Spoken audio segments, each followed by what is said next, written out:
Happy Tulip Tuesday. This is the day we share timely tips for the tulip bunch.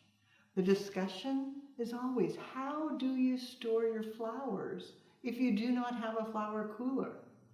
The easiest is to use a standard camping cooler. I know, sounds weird, doesn't it? But it works. So you'd open up your cooler, add in ice packs. This is where you can use all of those packs that you receive from florabundance.com when they ship in your flowers. You didn't know how important that was going to be, did you? But fill the cooler with the ice packs. Then add a layer of paper.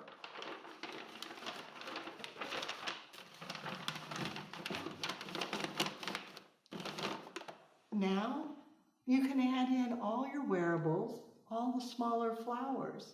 They'll be refrigerated, protected, and they'll last for days without any fear of freezing.